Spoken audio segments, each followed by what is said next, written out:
Hello dear students, good morning all of you. So today we will discuss about lymphatic system. Okay, our new system is lymphatic system and the previous video में जो system था urinary system वो हमारा finish हो चुका है. अब हम न्यू सिस्टम स्टार्ट कर रहे हैं lymphatic system. ये आपके सिलेबस में है और अभी तक नहीं हुआ है, इसलिए हम अब lymphatic system पढ़ेंगे. ओके, यूरिनरी सिस्टम के जो नोट्स थे, जो वीडियोस थे, वो आप प्रॉपरली वापस से वॉच कर लेना अगर आपने मिस कर दिए हो तो. देन लिम्फेटिक सिस्टम में भी ऐसा है, अगर आप स्टेप बाय स्टेप सारे वीडियोस देखेंगे तो आपको समझ में आ जाएगा, क्योंकि आज का जो वीडियो है वो लिम्फेटिक सिस्टम के इंट्रो पे है कि लिम्फेटिक सिस्टम होता क्या है, क्या वर्किंग होती है उसके अंदर.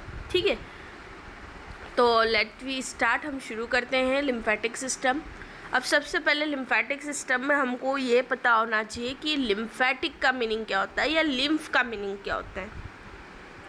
हम इसके वर्ड में ही समझना स्टार्ट करते हैं कि क्या होता है लिम्फेटिक सिस्टम. सिस्टम तो हमको पता है क्या है. लिम्फेटिक मतलब लिम्फ मतलब क्या है. तो जो लिम्फ का मतलब होता है वो लैटिन वर्ड में होता है क्लियर वाटर. तो लिम्फ का मतलब क्या होता है, क्लियर वाटर, बिल्कुल क्लियर वाला वाटर. और लिम्फेटिक सिस्टम मतलब एक तरीके से किसी फ्लूइड की बात हो रही है. ठीक है, क्लियर वाटर की बात हो रही है मतलब एक तरीके से किसी फ्लूइड की बात हो रही है. तो लिम्फेटिक सिस्टम मेनली हम देखें सुपरफिशियली तो क्या है कि फ्लूइड से रिलेटेड है. ओके, और सिस्टम तो वो है जिसमें हम पूरी स्टडी कर रहे हैं उसके बारे में. ठीक है, पूरा एक ओवरऑल सिस्टम बना हुआ है, क्या क्या वर्किंग है, इसलिए हम उसको लिम्फेटिक सिस्टम बोल रहे हैं. इट इज़ अ फ्लूइड, जैसे कि हमने बोला क्लियर वाटर. वाटर क्या है, एक फ्लूइड है. It is a fluid present in lymphatic vessels, जो कि कहाँ पर प्रेजेंट रहता है, लिम्फेटिक फ्लूइड है, लिम्फ है, तो वो कौन सी वेसल्स में रहेगा. जैसे हमारी ब्लड वेसल्स है, तो ब्लड कहाँ पर प्रेजेंट रहता है, ब्लड वेसल्स के अंदर. ठीक है, वैसे ही लिम्फेटिक वेसल्स है, तो लिम्फेटिक वेसल्स के अंदर क्या प्रेजेंट रहेगा, लिम्फेटिक फ्लूइड. ठीक है, यहाँ पर वही लाइन लिखी है, it is a fluid present in lymphatic vessels and lymph nodes. Clear. अब ये जो दोनों चीज़ें हैं, एक तो लिम्फेटिक वेसल्स और एक लिम्फ नोड्स, ये दोनों मिलकर पूरे लिम्फेटिक सिस्टम को बना रहे हैं. और लिम्फेटिक वेसल्स के अंदर क्या है, मैंने बताया, एक क्लियर वाटर, एक फ्लूइड है जो कि प्रेजेंट है. क्लियर. ये तो था लिम्फेटिक सिस्टम का इंट्रोडक्शन कि मेनली लिम्फेटिक सिस्टम होता क्या है. क्लियर हुआ. वंस अगेन, लिम्फेटिक सिस्टम में जो लिम्फ है उसका लैटिन वर्ड में मीनिंग होता है क्लियर वाटर. और ये जो वाटरी फ्लूइड है ना, ये कहाँ पर प्रेजेंट रहता है, जैसे ब्लड वेसल्स के अंदर रहता है, वैसे ये जो लिम्फ फ्लूइड है ये लिम्फ वेसल्स के अंदर रहता है. एंड इसके अंदर और लिम्फ नोड्स भी रहते हैं. तो ओवरऑल अगर हम देखें तो लिम्फेटिक वेसल्स और लिम्फ नोड्स मिलकर दोनों ही लिम्फेटिक सिस्टम को बनाते हैं. क्लियर. अब एक क्वेश्चन आता है, व्हाई इट रिक्वायर्स, इसकी ज़रूरत क्यों है हमारी बॉडी में, ये क्यों है, ये फ्लूइड हमारे लिए क्यों ज़रूरी है, या ये लिम्फेटिक सिस्टम हमारी बॉडी में क्या है, क्यों है. क्लियर. तो यहाँ पर एक क्वेश्चन होता है, व्हाई इट रिक्वायर्स, तो इसकी क्या ज़रूरत है. रिक्वायर्स मतलब ज़रूरत है. तो return fluid to the heart, ये हार्ट में फ्लूइड को रिटर्न करता है फ्लूइड टू हार्ट. ठीक है. उसके बाद helps larger molecule enter the blood, जो लार्ज मॉलिक्यूल्स होते हैं उनको ब्लड के अंदर इंटर करने में हेल्प करता है. ठीक है, क्योंकि जो लार्जर मॉलिक्यूल है वो इजीली ब्लड के अंदर इंटर नहीं कर पाते हैं. तो ये जो लिम्फेटिक फ्लूइड रहता है ये क्या करता है, ब्लड के अंदर जो लार्जर मतलब बड़े मॉलिक्यूल्स होते हैं उनको इंटर करने में हेल्प करता है. ठीक है. अब लार्जर मॉलिक्यूल कौन कौन से, वही hormones and lipids. Clear. Okay, तो ये तो क्लियर हो गया कि कौन से लार्जर मॉलिक्यूल्स को ये हमारे ब्लड के अंदर इंटर कराने में हेल्प करता है. क्लियर. जैसे बहुत सारे हार्मोन्स है हमारी बॉडी में, एंड जो लिपिड्स पार्टिकल्स होते हैं, जो लिपिड्स वो होते हैं वो भी इजीली ब्लड में इंटर नहीं कर पाते हैं. उसके लिए ज़रूरी होता है। देन लास्ट पॉइंट है, थर्ड पॉइंट, इम्यून सर्विलेंस। जो हमारे इम्यून सर्विलेंस है, मतलब हमारा जो इम्यून सिस्टम है उसमें भी ये हेल्प करता है। ठीक है, इम्यून सर्विलेंस जो हमारा इम्यूनिटी से रिलेटेड सिस्टम है, या हमारी सेल्फ इम्यूनिटी, एंटीजन, एंटीबॉडी, उनमें भी ये, उनके सर्विलेंस में भी मदद करता है। क्लियर। अब लिम्फ, एक क्वेश्चन और होता है, लिम्फ कम फ्रॉम, ये आता कहाँ से। अभी तो हमने पूछ लिया है कि वाई इट रिक्वायर्स, ये ज़रूरी क्यों होता है। देन एक क्वेश्चन और होता है, लिम्फ कम फ्रॉम, ये आता कहाँ से, ये क्या है, इसका प्रोसीजर क्या है। क्लियर। यहाँ तक क्लियर हो गया होगा आप लोगों को, क्योंकि हम आज ज़्यादा डिटेल नहीं पढ़ रहे हैं, सिर्फ इंट्रोडक्शन क्लास है, क्योंकि आपको लिम्फेटिक सिस्टम पढ़ने से पहले लिम्फेटिक सिस्टम में होता क्या है ये जानना बहुत ज़रूरी है। क्लियर। देन उसके बाद अगर हम आज ही पूरा सिस्टम पढ़ना स्टार्ट कर देंगे तो आपको कुछ भी नहीं समझ में आएगा, वो एक रटने वाला टाइप हो जाएगा, और रटना नहीं है। Okay. So lymph come from, ये लिम्फ का आता कहाँ से। जैसे हमने बोला लिम्फ का मतलब होता है क्लियर वाटर, तो ये क्लियर वाटर आता कहाँ से। ठीक है। अब यहाँ पर मैंने एक स्ट्रक्चर ड्रॉ कर रखा है, आप लोगों को दिख रहा होगा कि blood in arteries with high pressure, जब ब्लड आर्टरीज के अंदर हाई प्रेशर से रहता है। ठीक है, ब्लड आर्टरीज के अंदर हाई प्रेशर से रहा है, फिर वो आगे फ्लो हो रहा है, तो वो जो आर्टरीज है यहाँ पर देख रहे हो आप, ब्रांचेस में डिवाइड हो गई हैं। वो जो ब्रांचेस है उसकी नैरो मतलब पतली पतली छोटी छोटी ब्रांचेस बन गई हैं। फिर उसके बाद जो ब्लड है, अब नैरो हो गई हैं आर्टरीज, तो जो ब्लड का प्रेशर है वो क्या होता है, और बढ़ जाता है। वैसे तो ब्लड नॉर्मल हमारा फ्लो ही हो रहा है हाई प्रेशर के साथ। ठीक है, ब्लड वेसल्स के अंदर, या ब्लड वेसल्स में क्या रहता है, आर्टरीज एंड वेट, तो आर्टरीज के अंदर क्या है, हमारा ब्लड हाई प्रेशर से फ्लो हो रहा है। हाई प्रेशर से फ्लो होने के बाद क्या हो रहा है, वो आर्टरीज में जा रहा है। आर्टरीज क्या कर रही हैं, मतलब कि देखा जाए तो आर्टरीज फर्दर डिवाइड हो रही हैं ब्रांचेस में, शाखाओं में। ब्रांचेस का मीनिंग क्या होता है, शाखा। तो वो शाखाएं क्या हो रही हैं, नैरो हो रही हैं, छोटी छोटी हो रही हैं। देख रहे हो आप यहाँ पे नैरो स्ट्रक्चर्स बना रखे हैं अपन ने। फिर वो क्या हो रहा है कि नैरो होने से क्या होता है, जो ऑब्वियस सी बात है, कोई पतली चीज़ें उसके अंदर प्रेशर से अगर ब्लड आएगा तो उसको निकलने में अगर टाइम लगेगा तो हमारा प्रेशर क्या है, ब्लड का प्रेशर और बढ़ जाएगा। क्लियर। तो क्या होता है, ब्लड का प्रेशर और बढ़ जाता है, फिर वो फर्दर आगे बढ़ता है, तो वो फिर बिकम्स आर्टरीज काय में कन्वर्ट हो जाती आर्ट्रियोल्स में।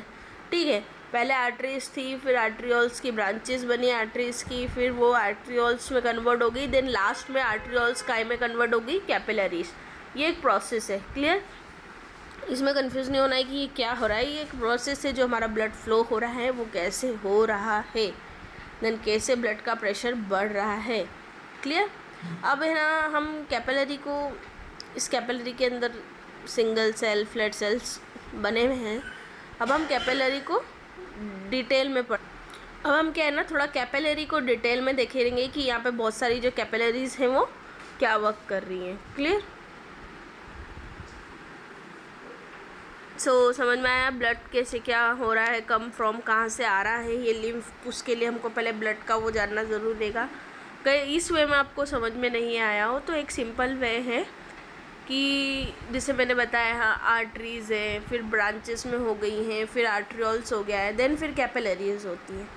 तो जो कैपिलरी होती है ना, वो क्या होता है कि सबसे स्मॉलेस्ट यूनिट होती है ब्लड सप्लाई करने के। जैसे क्या होता है कि जो टिश्यू है, सेल है, सेल के बाद क्या है, टिश्यू, तो टिश्यू के डायरेक्ट कांटेक्ट में कौन सी यूनिट आती है, वो आती है कैपिलरी। ठीक है, इसलिए डायरेक्ट ब्लड सप्लाई कर देती है। अब एक एग्जांपल और है, जैसे कि फॉर एग्जांपल आप देखें तो हम अपना मोबाइल चार्ज करते हैं चार्जर से, तो वो क्या हो गया, एक कैपिलरी यूनिट हो गया। कैसे, क्योंकि वो डायरेक्ट हमारे मोबाइल को चार्ज कर रहा है। एज़ कंपैरिजन, जैसे कि फॉर एग्जांपल जो डायरेक्ट इलेक्ट्रिसिटी का जो थंबा होता है, उस वायर के, वो वायर से हम अपना मोबाइल चार्ज नहीं कर सकते डायरेक्टली, उसमें भी इलेक्ट्रिसिटी है बट उससे हम अपना मोबाइल चार्ज नहीं कर सकते क्योंकि एक वो बड़ी यूनिट है। और एज़ कंपैरिजन जो कैपिलरी है, फॉर एग्जांपल हमारा मोबाइल चार्जर है, वो एक छोटी यूनिट है, मतलब वो एक कैपिलरी का काम कर रहा है, वो डायरेक्ट ब्लड सप्लाई कर रहा है हमारी टिश्यू को। ठीक है, वैसे ही जैसे कि मैंने बताया, अब हम पूरा उसको डिटेल में पढ़ते हैं कैसे क्या प्रोसेस है समझने के लिए। ये डाउट क्लियर होना चाहिए। जो मैंने आपको बताया कि इलेक्ट्रिसिटी का थंब है, तो वो क्या हो गया, हम ब्लड वेसल्स को देखें तो वहाँ से ब्लड सप्लाई हो रहा है, तो वहाँ पर सबसे बड़े मतलब जो इलेक्ट्रिसिटी के जो वायर हैं वो आ रहे हैं, तो वो क्या हो गए, सबसे बड़ी यूनिट जो होती है ब्लड सप्लाई करने की वो कौन सी होती है, ऑर्टा। ठीक है, वो हो गए ऑर्टा। फिर देन उसके बाद हम आते हैं, वो वायर आगे आके कहाँ पर ऐड होते हैं, हमारे मीटर में, तो वो क्या हो गया, आर्टरी हो गई। उसके बाद जो ब्लड है वो कहाँ पर आएगा, हमारा जो घर में बोर्ड लगा रहता है मेनली स्विच बोर्ड, तो वहाँ तक आते आते जो ब्लड वेसल से जो इलेक्ट्रिसिटी के वायर्स हैं वो क्या कहलाएंगे, आर्ट्रियल्स, जो कि मैंने बताया कि ब्रांचेस में डिवाइड हो जाते हैं। ठीक है, वो आर्ट्रियोल्स हो गए। देन आर्ट्रियोल्स के बाद क्या होता है, फिर हम उसमें चार्जर को प्लग करते हैं और देन उसके बाद जो ब्लड है हमको डायरेक्ट, मतलब जो इलेक्ट्रिसिटी वो हमको डायरेक्ट मोबाइल में मिल पाती है। वैसे ही पूरा ब्लड सप्लाई का प्रोसेस है। सबसे बड़ी वो होती है आर्टरी, होती है ऑर्टा। उसके बाद आता है, आप इसको अपने जो नॉर्मल इलेक्ट्रिसिटी का कॉन्सेप्ट है उससे ऐड करके समझेंगे तो बहुत इजी हो जाएगा। ऑर्टा के बाद आता है आर्टरी, आर्टरी के बाद आती है आर्ट्रियोल्स, देन उसके बाद क्या आता है, कैपिलरीज। क्लियर हुआ, ब्लड खम्बे से आया वो बड़ी आर्टरी होती है मतलब ऑर्टा, मीटर हमारा क्या हो गया, आर्टरी, जो हमारा स्विच बोर्ड है वो क्या हो गया, आर्ट्रियोल्स, जिन जो हमारा चार्जर है जिससे हम डायरेक्ट, हमारा मोबाइल क्या हो गया, टिश्यू हो गया, और ये जो कैपिलरीज क्या हो गई, चार्जर। तो जो हमारा टिश्यू है वो डायरेक्ट कैपिलरीज के थ्रू ब्लड कलेक्ट कर रहा है। वैसे ही अगर हम वेन्स की बात करें तो जो वेन होता है उसमें पूरा उल्टा होता है। जैसे कि हमको ये तो पता है जो आर्टरी रहती है वो ऑक्सीजनेटेड ब्लड ले जाने का काम करती हैं, और जो वेन्स रहती हैं वो डीऑक्सीजनेटेड ब्लड ले जाने का काम करती हैं। क्लियर, तो जैसे कि उसमें क्या होता है कि रिवर्सिबल प्रोसेस है ये, मतलब कि उधर से आर्टरीज के थ्रू ब्लड आता है ऑक्सीजनेटेड, और जो वापस डीऑक्सीजनेटेड ब्लड रहता है वो हमारी वेन्स ले जाती हैं। ठीक है, तो उसमें सबसे आर्टरीज में जो सबसे बड़ी आर्टरी होती है वो होती है ऑर्टा। ठीक है, वैसे ही इसमें देखा जाए तो इसमें उल्टा है कि इसमें क्या होता है, पहले क्या होते हैं, इसके अंदर पहले वही कैपिलरी होती हैं, कैपिलरी के बाद क्या आता है, वेन्यूल्स आते हैं, बहुत सारी कैपिलरीज मिलके वेन्यूल्स बनाती हैं, बहुत सारी वेन्यूल्स मिलके वेना कावा को बनाती, बहुत सारी वेन्यूल्स मिलके पहले वेन को बनाती हैं, और बहुत सारी वेन मिलके एक बड़ी जो वेन होती है वेना कावा उसको बनाती है। जैसे इसमें ऑर्टा बड़ी होती है, इसमें क्या होता है, वेना कावा बड़ी होती है, क्योंकि आप सोचें वो ऑक्सीजनेटेड ब्लड ला रही हैं और ये डीऑक्सीजनेटेड ब्लड को ले जा रही हैं। ठीक है, तो जो उसका स्टार्टिंग पॉइंट है वो बड़ा है ऑर्टा, और इसका जो एंडिंग पॉइंट है जिधर ब्लड जाके रुकेगा वो होती है वेना कावा। ठीक है, तो वेना कावा सबसे बड़ी वेन होती है, और आर्टरीज की बात करें तो जो ऑर्टा रहती है वो सबसे बड़ी आर्टरी होती है। ये सिस्टम आपको क्लियर हुआ ब्लड वाला। इस वे में आप अगर याद नहीं रख सकते हैं तो आप इसको इलेक्ट्रिसिटी का जो कॉन्सेप्ट मैंने जो समझाया उसके अकॉर्डिंग याद रखने की कोशिश करेंगे तो आप कभी नहीं भूलेंगे। क्लियर, हम आगे बढ़ते हैं। लिम्फ तो हमको पता पड़ गया कि ऐसे ऐसे फ्लो हो रहा है ब्लड हमारी, मतलब उसके अंदर कैपिलरीज के थ्रू। अब यहाँ पर हम एक कैपिलरी को डिटेल में पढ़ेंगे। ठीक है, अब यहाँ पर मैंने एक कैपिलरी का स्ट्रक्चर ड्रॉ कर रखा है। ठीक है, ये कैपिलरी है, ट्यूब लाइक स्ट्रक्चर रहता है इनका। तो यहाँ पर कैपिलरी पे आपको दिख रहा होगा कि मैंने स्टार्टिंग में जो उसका पॉइंट है उस पर सेल्स बना रखी है। तो ये क्या होती है, इसमें क्या होता है, सिंगल सेल्स रहती है, सिंगल वॉल रहती है एक सेल की, इसलिए क्या रहता है कि ये बहुत थीन रहती है, पतली रहती है। ऑब्वियस सी बात है, सिंगल लेयर है सेल्स की, तो ये क्या होगा, बहुत ज़्यादा पतली होगी, इतनी ज़्यादा थीन मतलब पतली, इतनी थिक नहीं हो पाएगी, ठीक है। उसके बाद इसलिए ये थीन रहती है, पतली रहती है। कोई पतली चीज़ से हम किसी चीज़ को फ़िल्टर करेंगे तो वो जल्दी फ़िल्टर हो जाएगा, इसलिए ये थीन है, तो इसका जो फिल्ट्रेशन रेट रहता है वो बहुत ज़्यादा हाई रहता है, ठीक है। ब्लड को फिल्टर करती है ना, तो फिल्ट्रेशन रेट जो इसका रहता है बहुत हाई रहता है, तो इसमें बहुत जल्दी में फ्लो होता है। बट ये फ़िल्टर तो कर देती है, बट ये किसी एक चीज़ को फ़िल्टर नहीं कर पाती हैं। जैसे कि फॉर एग्ज़ाम्पल यहाँ पर आप देखें, हम समझ रहे हैं कैपिलरी का मैंने अभी आप लोगों को बताया कि सिंगल सेल वॉल है, जो मैंने यहाँ पर ड्रॉ कर रखी है। सिंगल सेल वॉल है इसलिए थीन है इसलिए इसका फिल्ट्रेशन रेट हाई है। इतना क्लियर हुआ।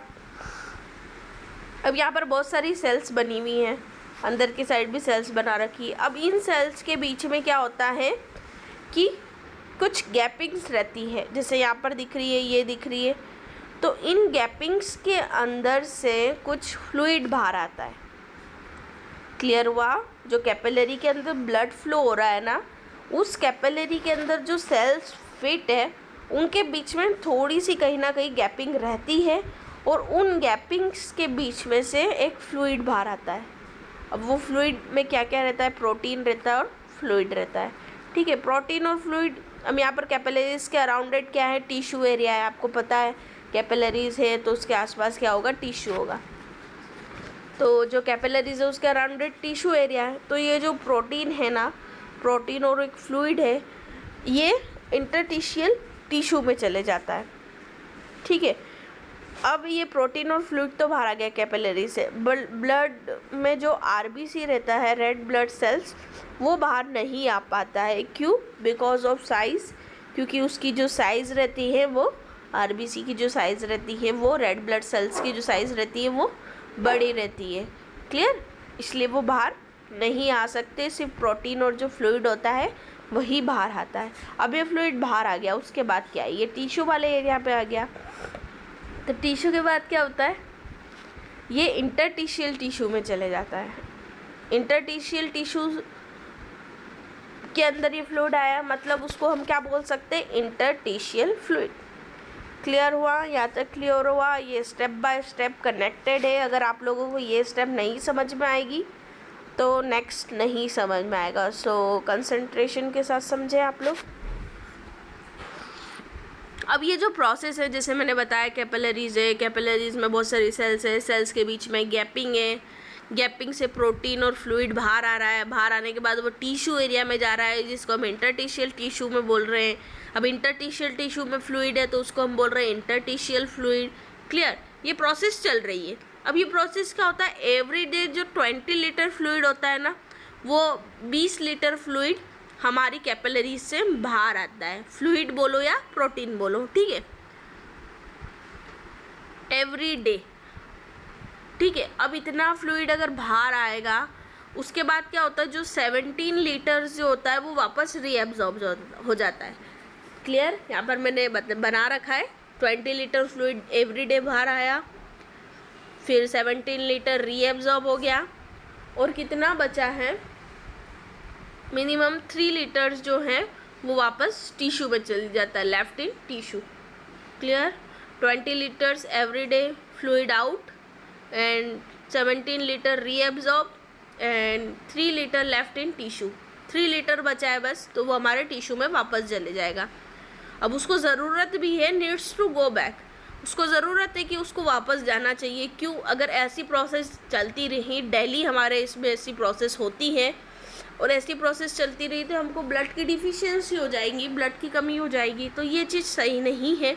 इसलिए जो बचा है रीएब्जॉर्ब हो गया, फिल्टर हो गया, तो उसके बाद उसको वापस कहीं ना कहीं ब्लड में जाना है। क्लियर?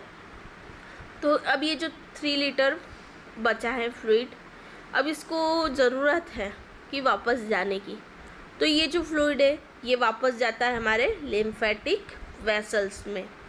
क्लियर? ये फ्लूइड कहाँ जाता है, लिम्फेटिक वेसल्स में, और इसको किसने कलेक्ट किया, लिम्फ ने इसको कलेक्ट कर दिया, किसके फॉर्म में, इंटरटिशियल फ्लूइड। ये क्या है, इंटरटिशियल फ्लूइड ही है। लास्ट टाइम हमने क्या पढ़ा, इंटरटिशियल फ्लूइड है। तो अब ये इंटरस्टिशियल फ्लूइड लिम्फ वेसल्स में गया।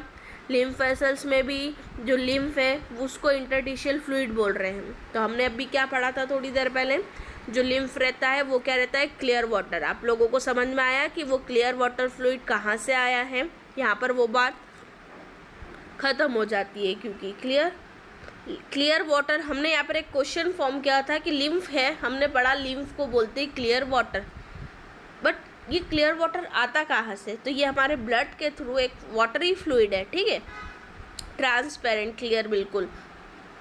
तो ये ऐसे कैपिलरीज से आउट होता है, ऐसे टिश्यू में जाता है, ऐसे फ्लूइड में जाता है, फिर इसको जितना बचता है उसको वापस से आना पड़ता है। तो लिम्फ वेसल्स, लिम्फ का मतलब क्लियर हुआ, ये कहाँ से बन रहा है,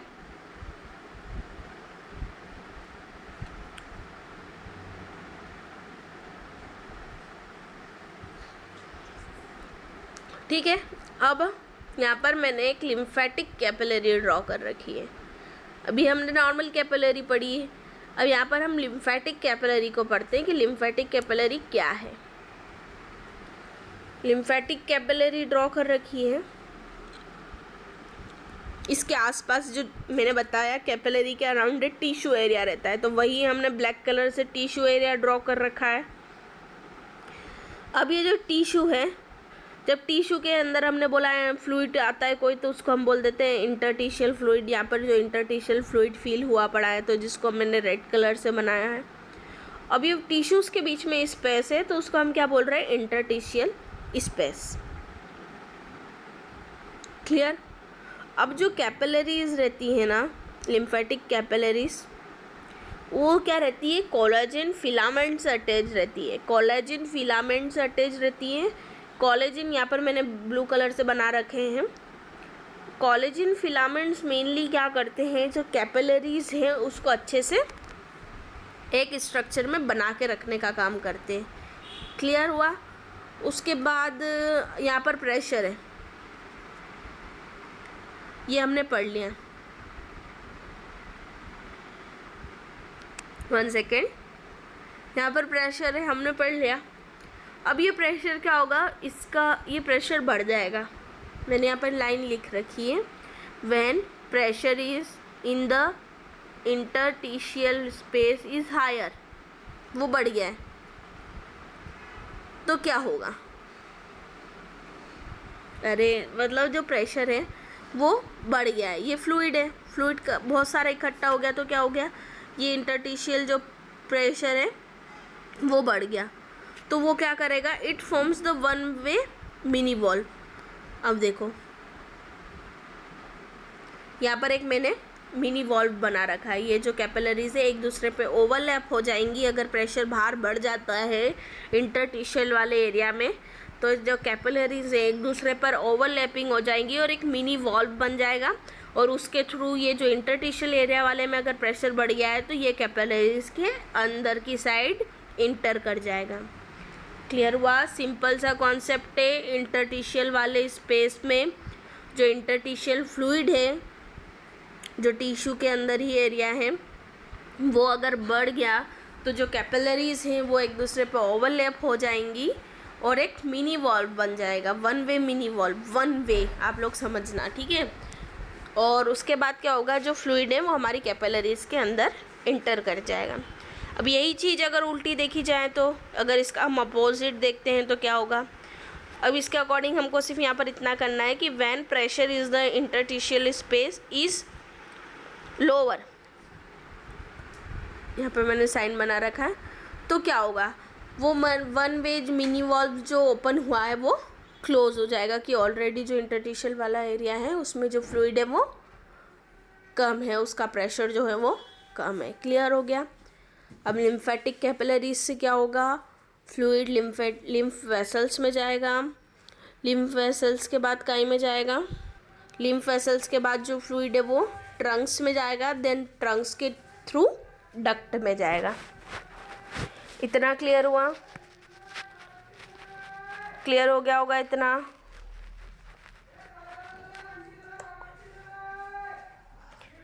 ठीक है, ये एक नॉर्मली लिम्फेटिक कैपिलरी समझाने के लिए आपको ड्रॉ किया है।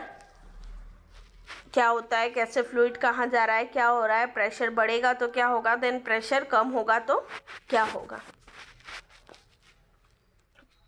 आपको पूरी प्रोसेस आनी चाहिए कि लिम्फेटिक कैपिलरी से लिम्फ वेसल्स में जाता है, लिम्फ वेसल्स के बाद ट्रंक्स में जाता है, ट्रंक्स में देन ट्रंक्स के बाद डक्ट में जाता है। क्लियर। अब जैसे कि जो हार्ट रहता है वो हमारे ब्लड को पंप करता है, तो जो हमारा ब्लड है वो प्रेशर के साथ फ्लो हो पाता है। वैसे इसमें कोई भी पंप नहीं रहता है फ्लो करवाने के लिए फ्लूइड को। इसमें क्या रहता है, जो स्मूथ मसल्स और जो आर्टरीज, पल्स और जो स्केलेटन मसल्स होती हैं ना, वो हेल्प करती हैं इसके फ्लो होने में। क्लियर हुआ। जैसे कि कोई भी चीज़ फ्लूइड है उसको फ्लो होने में प्रेशर की ज़रूरत पड़ी होगी, जैसे कि ब्लड है वो भी हमारे हार्ट के थ्रू जो पंप का काम करता है हमारा हार्ट, उसकी वजह से फ्लो हो पाता है। बट यहाँ पर जो फ्लूइड है, ठीक है, क्लियर हुआ कि इसमें कोई पंप नहीं रहता है, तो जो स्मूथ मसल्स और स्केलेटन मसल्स, इनकी हेल्प से ये फ्लूइड इजीली फ्लो कर पाता है। क्लियर। अब मैंने यहाँ पर एक लिम्फ वेसल्स ड्रॉ कर रखी है। अपन ने पढ़ा है कि लिम्फ वेसल्स में चले जाता है फ्लूइड, तो जो लिम्फ वेसल्स में यहाँ पर एक वॉल्व बना रखे हैं मैंने, ये वेसल्स दिख रही है लास्ट में, इसमें वॉल्व बना रखे हैं, इसको लिम्फ वॉल्व बोलते हैं हम लोग। ये क्या करते हैं, it prevent the B follow, मतलब प्रिवेंट मतलब बचाते हैं काई से, बी फॉलो से, कि जो फ्लूइड फ्लो हो रहा है वो रिवर्स में ना आ पाए। क्लियर। फ्लूइड तो फ्लो हो रहा है ये तो पढ़ लिया, बट वो रिवर्स में भी आ सकता है भैया, क्योंकि उसमें कोई प्रेशर नहीं है, वो प्रेशर के साथ नहीं जा रहा है, बस किसी मसल्स की हेल्प के थ्रू जा रहा है। इसलिए जो उसमें वॉल्व लगे रहते हैं वो प्रिवेंट करते हैं कहीं ना कहीं उसको वापस नहीं आने देने से। क्लियर। तो ये तो था पूरा इंट्रोडक्शन लिम्फेटिक सिस्टम के ऊपर। उसके कैपिलरीज का स्ट्रक्चर हमने डिटेल में देखा है, लिम्फेटिक कैपिलरीज को हमने डिटेल में देखा है, ये सिस्टम क्यों है, किन दो चीज़ों से मिलकर बना है, उसका मतलब क्या काम क्या करता है, ये सब चीज़ें हम लोग पढ़ चुके हैं। जो लिम्फेटिक सिस्टम हम पढ़ रहे हैं कि लिम्फ का मतलब होता है क्लियर वाटर, वो आता कहाँ से है और कैसे लिम्फेटिक सिस्टम में लिम्फेटिक फ्लूइड फ्लो हो पाता है। तो ये ओवरऑल वीडियो था। Once again I will recall you, lymph clear water बोलते हैं, लिम्फेटिक वेसल्स में प्रेजेंट होता है। लास्ट में ये चीज़ हमने क्लियर कर दी है पूरा ओवरऑल। लिम्फ नोड्स और लिम्फेटिक वेसल्स दोनों मिलकर लिम्फेटिक सिस्टम को बनाते हैं। रिक्वायर्स क्यों होता है, ठीक है, लार्ज मॉलिक्यूल्स को इंटर करने देता है, इम्यून सर्वेलेंस के लिए होता है। ये लिम्फ आता कहाँ से है, उसके बाद ये कैपिलरीज को हमने ड्रॉ किया है। ये कैपिलरीज साइकाई से बनी होती है, made up of single cell wall, thin होती है, फिल्ट्रेशन रेट इसलिए ही इसका हाई होता है। प्रोटीन वापस से कैपिलरीज के अंदर जो सेल्स में स्पेस रहती है वहाँ से प्रोटीन और कोई फ्लूइड निकलता है जो कि इंटरटिशियल टिश्यू में जाता है। इंटरटिशियल टिश्यू में जाने से उसको हम बोलते हैं इंटरटिशियल फ्लूइड। डेली हमारी बॉडी से इतना फ्लूइड निकलता है, इतना रीएब्जॉर्ब होता है और इतना वापस से लेफ्ट होकर टिश्यू में जाता है। फिर लिम्फेटिक वेसल्स क्या कर रही हैं, ठीक है, 1 सेकेंड।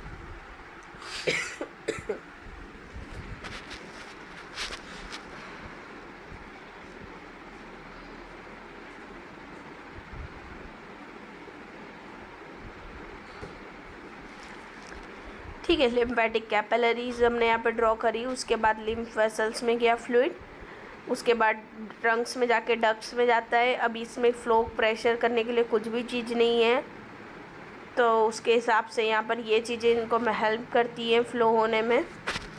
अब जो लिम्फेटिक वेसल्स रहती है इसके अंदर वॉल्व्स लगे हुए रहते हैं जो कि प्रिवेंट करते हैं बाई फ्लो से, मतलब बचाते हैं कि जो फ्लूइड फ्लो हो रहा है वो रिटर्न वापस नहीं आ जाए, जिसको हम बोल रहे हैं बाई फ्लो का मीनिंग होता है फ्लूइड वापस रिटर्न नहीं आते, और प्रिवेंट का मतलब होता है बचाना, उससे बचाता है कि फ्लूइड वापस रिटर्न नहीं आए। क्लियर।